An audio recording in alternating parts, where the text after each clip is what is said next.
There's a version of getting rich everyone pictures.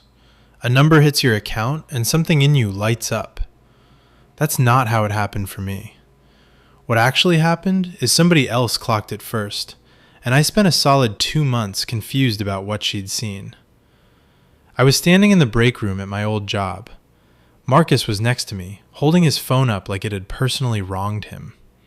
He'd gotten a parking ticket outside his apartment. $65, which is nothing, except Marcus doesn't do nothing with a bad mood.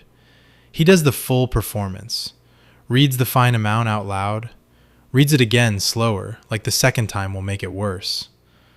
I used to match him, groan on cue, feel my own shoulders tighten a little just from being near his. That day I just said, "That sucks, man," poured my coffee, and walked back to my desk. Marcus didn't clock it. Priya, standing by the fridge, did. I caught her watching me, not him, me, with an expression I couldn't read yet. That was the first thing. There were 5 more after it, and out of everyone in that building, I was the last to notice any of them. If you're into the psychology behind money, wealth, and the financial decisions that shape our lives, consider subscribing. I'm Jake, and I've spent way too much time making money mistakes, so you don't have to. Here's what I actually want to get into. If becoming okay with money, genuinely okay, not lottery ticket okay, doesn't feel like a moment, what does it feel like? And why does it seem to show up on other people's radar before it shows up on yours? Sign 1. Other people's money stress stops landing on you. The parking ticket thing kept happening, in different shapes. Marcus would bring up a late fee, a surprise charge, something that used to make my stomach do a specific tightening thing. The tightening just wasn't happening anymore. I don't mean I stopped caring about Marcus. I still hoped he'd get the ticket dismissed. I just noticed his number would arrive, sit there for a second, and leave without doing anything to me on the way out. Nobody decides this on purpose. I didn't wake up one day and choose indifference toward parking tickets. The reaction just thinned out on its own, the way a habit fades when you stop needing it. Which tells you something important. The actual shift was never going to show up as a bigger number in an app. It showed up as an absence, a thing that used to happen and quietly stopped. And an absence is a strange thing to notice in yourself. You basically need a witness. Sign 2. An expensive repair doesn't touch your week. My Civic has had a noise since March. I've known about it, ignored it, made jokes about it, and generally treated it like a pet problem rather than an actual one. Until it stopped being a noise and started being the car not starting on a Thursday morning. Diagnosis: alternator. $480 with labor. A year before that, I would have stood in that garage parking lot doing math against my next paycheck. Whether it could wait. What would happen if it couldn't? Instead, I just asked when it'd be ready, handed over a card, and walked to get lunch while I waited. My roommate picked me up after, told him what happened. He said, "$480 and you're this calm about it? Look at you." Half a joke. I laughed along and let it go. What actually sat with me wasn't the bill. The bill was already in the part of my brain reserved for solved problems. It was that a year earlier, I would have argued with him. Told him, no, I'm not calm, I'm just hiding it well. This time I didn't bother correcting him, because there wasn't anything to correct. Nobody explains this part of an emergency fund. They tell you the multiple, 3 months, 6 if you're disciplined, but they don't tell you what it buys. It's not a feeling of being rich. It's a Thursday that stays a Thursday instead of turning into a crisis with a car attached to it. Sign 3. Handing money to someone else stops costing you anything. My friend Devin texted me on a Sunday night, the kind of text where you can tell someone's been rewriting it for 20 minutes before sending. His flight home for his dad's surgery had jumped to almost $400 because he'd waited too long to book it, and he was short. He didn't ask directly. He explained the whole situation first, like he needed permission before he could get to the number. I told him to send me the flight link and I'd just book it. Didn't make him ask twice. Didn't bring up paying me back, and didn't think about it again until he texted a photo from the gate a few days later. Just his boarding pass and one word: seriously. For me, that $400 barely registered as a decision. For him, it was the difference between being in a hospital waiting room with his family or not being there at all. Same number, completely different weight depending which side of the screen you were on. That gap didn't close after that. It just sat there, quietly, and I didn't have a word for it yet. The part where none of this held up, I'd love to tell you the calm was permanent.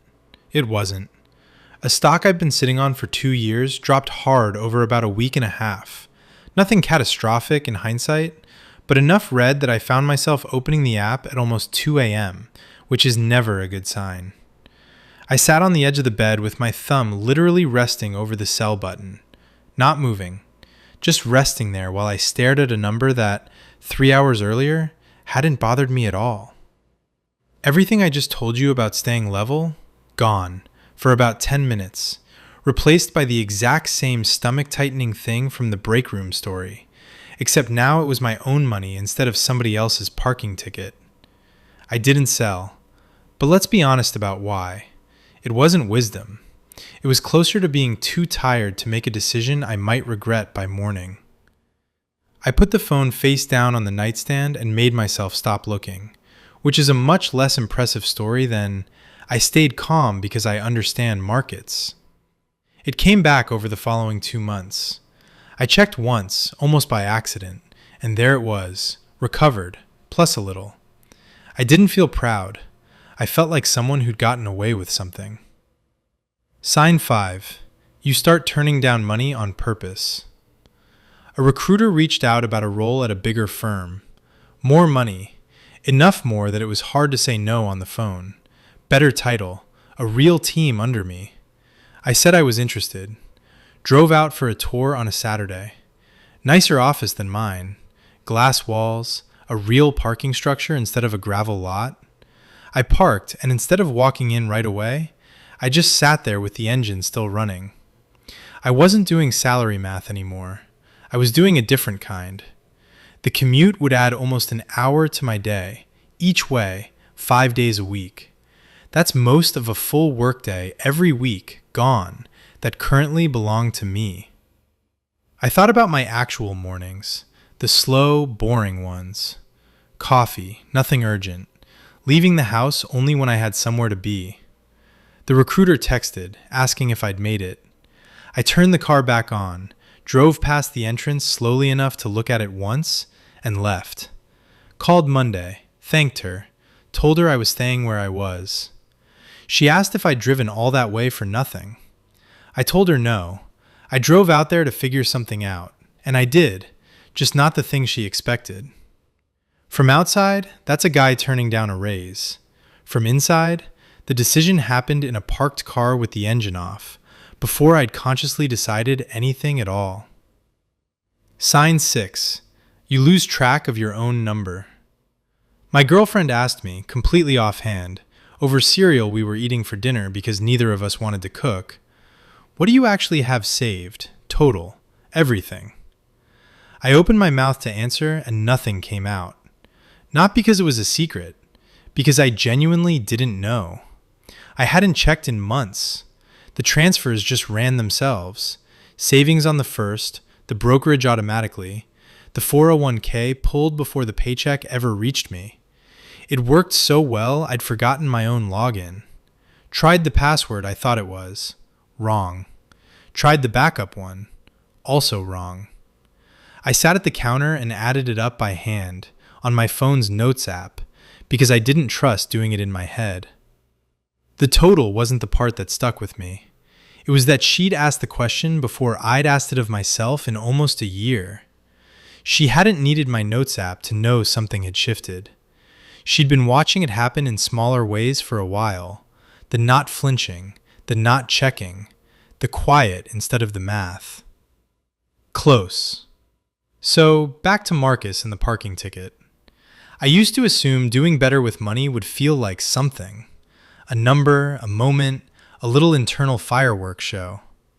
It's really just the slow removal of reactions you used to have, one at a time, until somebody standing by a fridge notices before you do. A few weeks after all this, there was a new hire in that same break room, holding her phone up, upset about some fee she'd gotten hit with, wanting someone to feel it with her. Marcus was right there, nodded along, said that sucks, meant it. He didn't notice he wasn't really feeling it anymore either. Somebody at that fridge is about to go quiet for the first time, and she won't know why yet. If any of these 6 actually happened to you, tell me which one in the comments. I want to know which one hit. And if you're into this kind of thing, subscribe. There's more of this coming. I'm Jake. I'll see you in the next one.